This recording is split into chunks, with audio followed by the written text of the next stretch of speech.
Hi guys, this is सेवक English classes. और इस वीडियो में हम क्या करेंगे, हम टेंस आज सीखेंगे और वो भी सिंपल तरीके से एकदम हिंदी में। खासकर उन बच्चों के लिए और अच्छा है ये जो हिंदी मीडियम से हैं और जिनको टेंस अभी तक आते नहीं हैं। और टेंस के अलावा इसमें हम और सारा इंग्लिश का पूरा सिलेबस कवर करेंगे। जितने भी बच्चे जो यूजीसी की तैयारी कर रहे हैं, इसके अलावा जो छोटे कम्पिटिटिव एग्ज़ाम्स है स्पेशली जैसे 10+2 CGL हो गया, आपका एयरफोर्स हो गया, नेवी हो गया, 10+2 के बाद जो चालू होते हैं इंटरमीडिएट के बाद, आपका CDS हो गया, बैंक क्लर्क हो गया, पुलिस हो गया, रेलवे हो गया, इसमें जितना भी इंग्लिश का सिलेबस आता है वो सारा इसमें हम कवर कर लेंगे। और शुरुआत करते हैं टेंस से। इसमें 2 चीज़ें हो जाएंगी, 3 चीज़ें एक साथ होंगी। एक तो आप इंग्लिश सीखना शुरू कर देंगे, टेंस आपके क्लियर हो जाएंगे, बोलने में और समझने में आपको आसानी रहेगी। कम्पिटिटिव एग्ज़ाम्स की तैयारी कर रहे हैं तो वो आपकी तैयार हो जाएगी। और सिंपल तरीके से हिंदी में बोल बोल के समझाऊंगा मैं, तो ज़्यादा टफ़ लैंग्वेज यूज़ नहीं करूँगा, तो आपको ये चीज़ आसानी से समझ में आएगी। तो शुरू करते हैं गाइस। टेंस का मतलब होता है समय, जैसे आपको लिखा हुआ दिख रहा होगा। टेंस का मतलब होता है समय, ठीक है, जिसको हिंदी में हम काल कहते हैं, ठीक है। तो समय या काल ये 3 प्रकार का होता है ना। कोई भी बात हम बोलते हैं वो 3 तरीके से बोलते हैं। या तो हम वर्तमान में बोल रहे होते हैं जो अभी चल रहा है, या फिर जो बीत चुका होता है उसमें बोलते हैं जिसको हम पास्ट कहते हैं, और जो अभी होता है वर्तमान उसे हम प्रेजेंट कहते हैं। या फिर आने वाले हम समय की बात करते हैं, कुछ प्लान्स होते हैं, कुछ हमारे फ्यूचर की बातें होती हैं तो उसको हम भविष्य कहते हैं। तो टेंस का मतलब होता है समय, हम समय के ही हिसाब से बात करते हैं ना। या फिर काल, शुद्ध हिंदी में बोलें तो वर्तमान में होता है, बीत चुका होता है और आने वाला होता है। ये होते हैं बेसिक। अब क्या होता है, हम वर्तमान की बात करते हैं। जैसे हम पहले वर्तमान को लेते हैं, ठीक है। वर्तमान की बात कर लें, देखिए प्रेजेंट टेंस होता है, उसके बाद ये यहाँ पे पास्ट लिखा हुआ है मैंने, भूतकाल, और यहाँ पे फ्यूचर, भविष्यकाल। अब हर टेंस के अंदर क्या होता है, हर जो प्रेजेंट होता है, पास्ट होता है, फ्यूचर होता है, उन सब के 3-3 प्रकार होते हैं। जैसे इसमें प्रेजेंट इंडेफिनेट होता है तो उसमें हम प्रेजेंट होता है, उसमें पास्ट होता है और उसमें फ्यूचर होता है।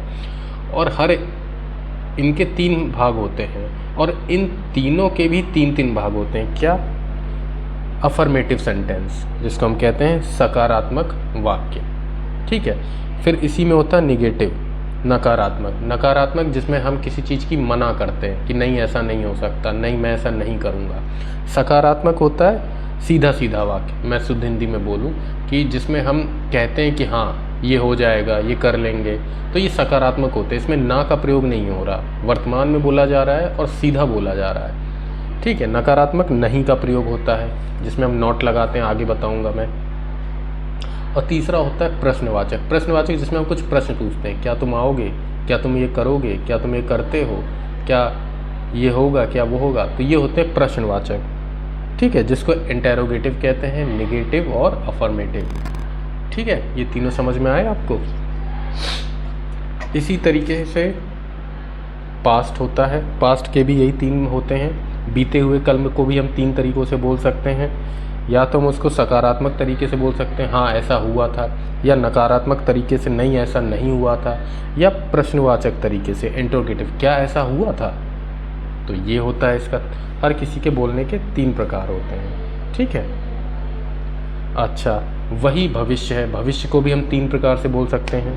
सकारात्मक तरीके से यानी कि अफर्मेटिव, नकारात्मक तरीके से यानी कि निगेटिव, और तीसरा है इंटेरोगेटिव, ठीक है। तीसरा है प्रश्नवाचक, क्या ऐसा होगा, अफर्मेटिव सकारात्मक, क्या ऐसा नहीं होगा, नकारात्मक निगेटिव, क्या ऐसा होगा, प्रश्नवाचक हो गया, इंट्रोगेटिव, है ना। ये देखिए एग्जाम्पल है लिंकिंग वर्ब का, जो मैंने बताया था इज एम आर होता है।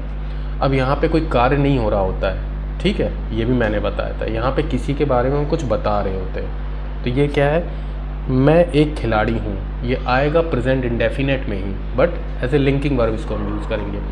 मैं बता रहा हूँ ना कि मैं एक खिलाड़ी हूँ, वर्तमान में ही हूँ, बता रहा हूँ, ठीक है। और लिंकिंग वर्ब का यूज़ होगा तो आई के साथ एम आता है, इज एम आर, मैंने बताया था लिंकिंग वर्ब आपको पहले।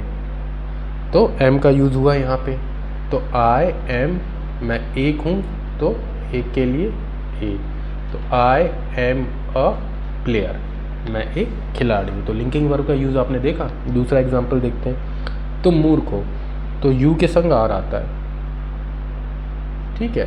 तो लिंकिंग वर्ब का आप अब देखेंगे I we you, linking verb जो है ना हमारी is am are, sorry is am are है, आई वी यू दे बोल दिया मैंने, इज एम आर है ना, तो आर आ रहा है यहाँ पे, तो यू के संग प्लूरल आता है आर, ठीक है। यू आर फूल, तुम मूर्ख हो, यहाँ पे किसी के बारे में बताया जा रहा है, ठीक है। तो लिंकिंग वर्ब का ये दोनों सेंटेंस है। तीसरा क्या है, सूर्य पूर्व से निकलता है। अब ये क्या है, सार्वभौमिक सत्य है, यूनिवर्सल ट्रुथ। तो जितने भी सेंटेंस जो हैं वो सार्वभौमिक सत्य हैं, यूनिवर्सल ट्रुथ है, जो वैसे ही रहेंगे, वो हमेशा प्रेजेंट इंडेफिनेट में ही बनाए जाएंगे, ठीक है। ये नियम भी आप लिख लीजिएगा, और सार्वभौमिक सत्य, ठीक है, लिख लीजिएगा, इसी सेंटेंस के नीचे लिख लीजिएगा, यहाँ पीछे रूल्स में लिख लेना। अगर मैंने नहीं लिखवाया है, मैं बता दे रहा हूँ, जितने भी सार्वभौमिक सत्य हैं वो प्रेजेंट इंडेफिनेट में आते हैं। जैसे द सन राइजेस, अब यहाँ एस लगा है, ठीक है, सिंगुलर के साथ, द सन सिंगुलर है, नाम है, एस लगा है, द सन राइजेस आएगा इन द ईस्ट, ठीक है। कुत्ते भौंकते हैं, भौंकते हैं यानी कि भौंक रहे हैं, ठीक है। तो द डॉग्स, एक से ज़्यादा कुत्ते हैं, डॉग्स बार्क, ठीक है, प्लूरल है इसलिए एस नहीं लगा है वर्ब के साथ। अब क्या है, कुत्ते भौंका करते हैं, ये एक आदत प्रकट कर रहा है। तो जो मैंने लास्ट नियम अभी लिखाया था, जहाँ पे आदत प्रकट करते हैं, वहाँ पे आर्टिकल दा नहीं लगाते। ये सेंटेंस फोर्थ और फिफ्थ में अंतर है। कुत्ते भौंकते हैं यानी कि अभी भौंक रहे हैं, तो द डॉग्स बार्क। अब कुत्ते भौंका करते हैं, ये कुत्तों की आदत के बारे में बताया जा रहा है, इसलिए दा नहीं लगेगा, तो डॉग्स बार्क, ठीक है। अच्छे बच्चे हमेशा कहना मानते हैं, गुड किड्स, ठीक है, एक से ज़्यादा है, प्लूरल है, ऑलवेज ओबे, ठीक है, तो इसमें ऐसा नहीं लगेगा, ऑलवेज ओबे। तो ये है आज की क्लास गाइस। कल हम इसका नेगेटिव बनाएंगे, ठीक है, कल इसको थोड़ा सा मेमोराइज करेंगे पहले, फिर उसके बाद इसी के प्रेजेंट इंडेफिनेट जो नेगेटिव है वो हम बात करेंगे। अगर कोई डाउट हो तो कमेंट बॉक्स में आप लिख सकते हैं, मैं उसको देख लूँगा। और आज के लिए इतना ही करते हैं, और जब ये पूरा प्रेजेंट इंडेफिनेट ख़त्म हो जाएंगे हमारे, तब आपको मैं होमवर्क दूंगा कुछ सेंटेंस बनाने में। अभी 2-3 सेंटेंस लेना चाहें तो ले सकते हैं, लिखिए। मैं